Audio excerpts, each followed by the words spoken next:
was running for governor in Nevada, he came to me, introduced himself to me through an attorney, and we became friends. We started talking about things. I learned an awful lot from Mr. Rockefeller. And one of the things that we used to talk about was the ultimate plan of the banking industry, what they wanted to accomplish. And the goals of the banking industry, not just the Federal Reserve System, but the private banks in Germany and England, all over Italy, all over the world, they all work together. They're all central banks.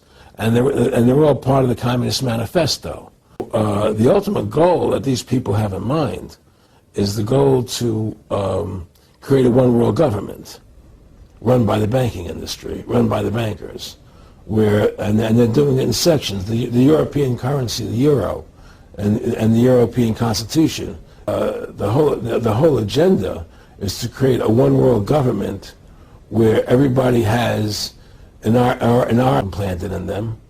All money is to be in those, right? There'll be no more cash.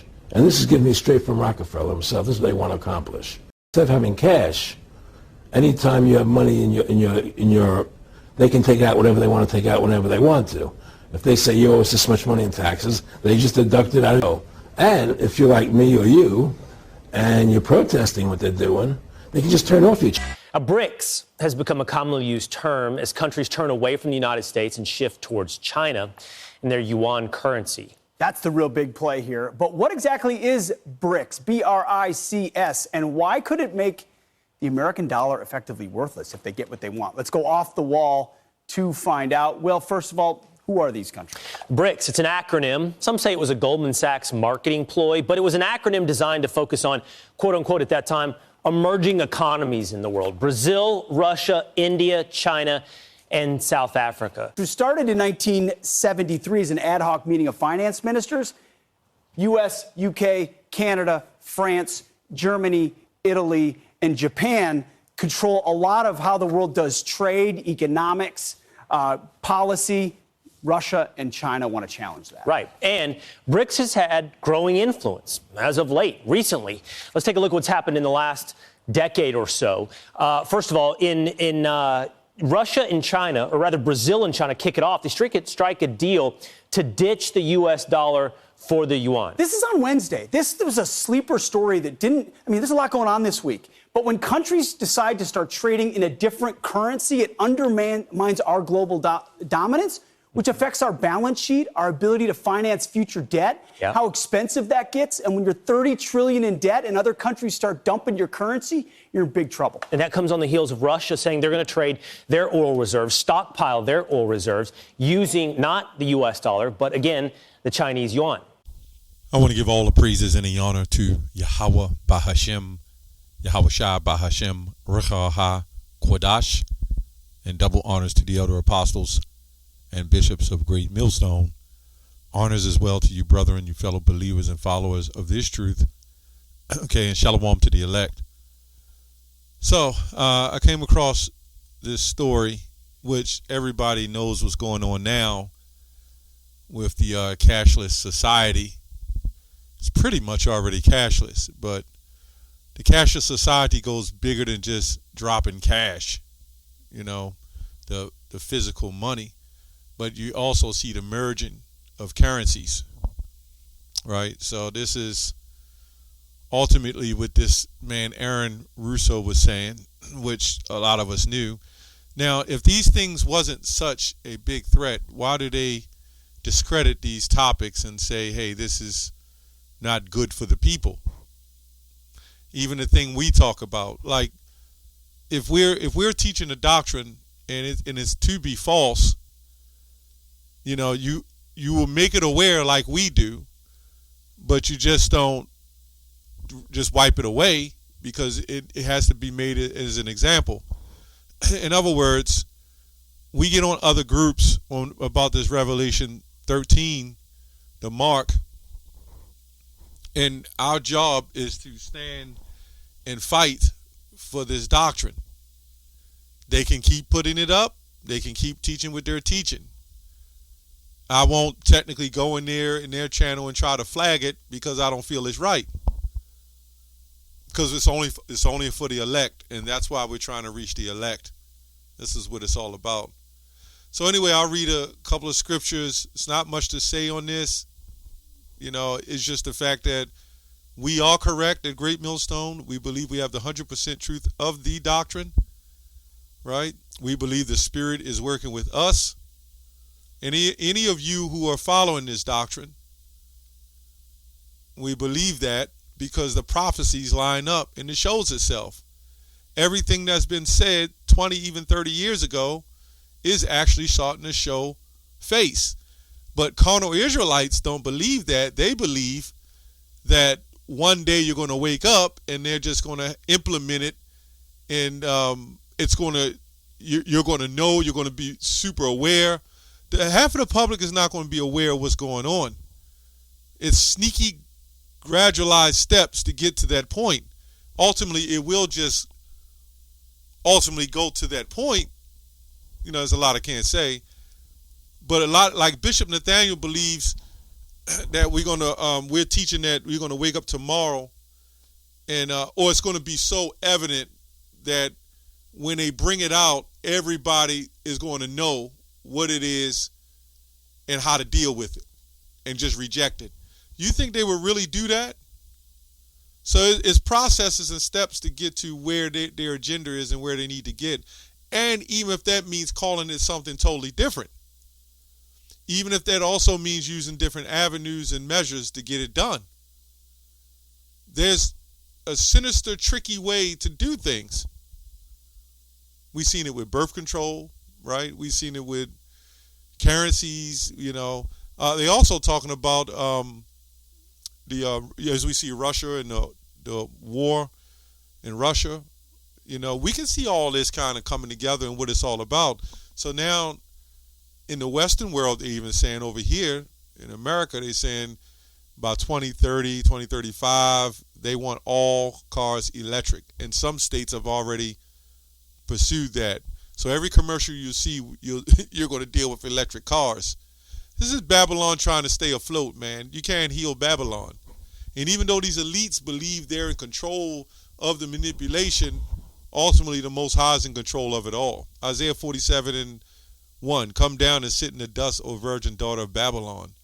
Sit on the ground, there is no throne, O daughter of the Chaldeans, which represents Babylon today. For thou shalt no more be called tender and delicate. Take the millstones and grind meal, uncover thy lots, make bare the leg, uncover thy the thigh, pass over the rivers. Thy nakedness shall be uncovered, kind of like somebody who's covered up their shame, has been covered up, and then now you uncover it to show exactly what the heck is going on, right? Now you can see what's going on, kind of like I'm going to just say Eve for an example, who have went to work, played a model citizen, dressed appropriately, wore dresses, and did all the right things, and went to work and did good with the boss. But then a video camera comes out showing all the wickedness and all the things that she's been doing and have encouraged other women to do, like these rappers. Especially the women rappers, the men rappers. So it's being exposed, the shame is being seen, and then everybody can look and see what the heck is going on. And these skirts is being lifted and showing the shame of Babylon. He says, I will take vengeance, I will not meet thee as a man. As for the Redeemer, our Redeemer, the Lord of hosts is his name, the Holy One of Israel. So the Most High is really exposing, because when Babylon was established, it was made great. Then they used the educational system and the media to teach people a doctrine that they wanted them to learn, or wanted them to believe. So you're going to have a whole lot of people who's not going to, who's going to agree and have no issue with taking the CHARAX. They're not going to have an issue with it. And this is why Eve has been living so deliciously, as I believe Revelation 18 says, glorifying herself and living deliciously is Babylon. Eve is not going to want to get up. And I don't just mean Eve. I mean all the let me just say women of the society that's been given the pleasures and amenities and all the kickbacks and the favors, right? When that time come, what do you think they're going to do? Even some of the jakes, the men, they made it. They become successful. They're not going to want to accept losing all of that. So they're going to go take it too. Let's go to Matthew 12. And I'm going to go into the other standard version. It's the ESV, I think, something like that. I'm just going to read it that way. It says, then a demon-oppressed man who was blind and mute was brought to him, talking about Yahushua, and he healed him, so that the man spoke and saw. And all the people were amazed and said, can this be the son of David? Not out of the loins of Mary, by the way, not because of Mary. That's what the Christians think, because she's the lineage of David. But that's another video. But when the Pharisees heard it, they said, it is only by Beelzebub, the prince of demons, that this man cast out demons. Why I'm saying this, we're going to get to that in a second. Knowing their thoughts, he said unto them, every kingdom divided against itself is laid waste, and no city or house divided against itself will stand. And if Satan cast out Satan, he is divided and against himself. Now John 15:18 says the world hated you, no, it hated me before it hated you. So when we cast down these strongholds, cast out demons, and do what we do, this is why the world is looking at us and calling us Beelzebub. They're calling us the devil. They're calling us Satan. You see what I'm saying? And the scripture, and Yahushua said, well, wait a minute, how can Satan cast out Satan? And why would he do that? Right? Wouldn't Satan want the demons to stay, do his job as a demonic influencer? Does that make any sense? That's like a blood. You got the Bloods and Crip, and a blood just slays a blood for no reason. A Crip slays a Crip.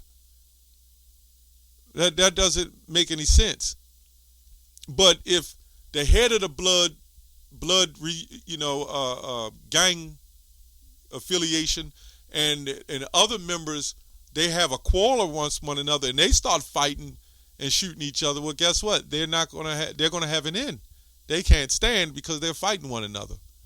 So why would they call him a devil when he was actually healing and casting out the devils? It's because of the jealousy and the hatred, and they didn't have the belief that he was the Son of the Most High. So they believe he was doing some trickery and making people think that, right? So that those same examples go to us. This is why we'll be hated by these different men. Let's go to Revelation 13 and 16. 15. And he had the power to give life to the image of the beast, that the image of the beast should both speak and cause that as many as will not worship the image of the beast should be killed. This ain't talking about putting a big picture of Caesar Borgias up with horns in his head and telling you to bow down and worship him. Because honestly, you can't use that scenario because that picture has no value any damn way. Anyway, it says, and that he causeth all, both small and great, rich and poor, free and bond, to receive a charagma, right, in their right hand on their foreheads, which we did several videos on this. And you have some groups saying charagma. I don't know why they broke it down wrong, but even other translations say it. The older translations say what it is. So this mark is different from any mark that you've seen, like the mark of the Bible, the book of Mark.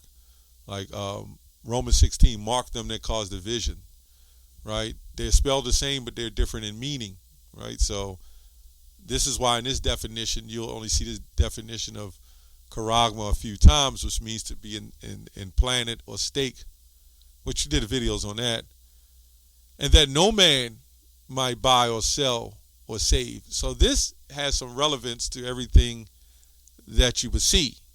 How would that be possible unless all these things that we're seeing with the cashless and the union uniting and the countries and governments, there's a goal, a great income coming out of all that.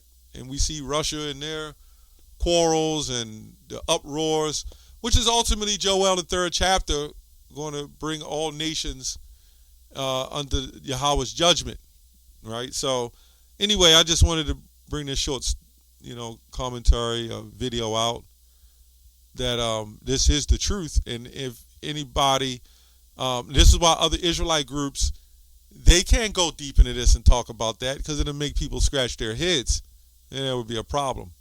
That's all I have on that. Shalom.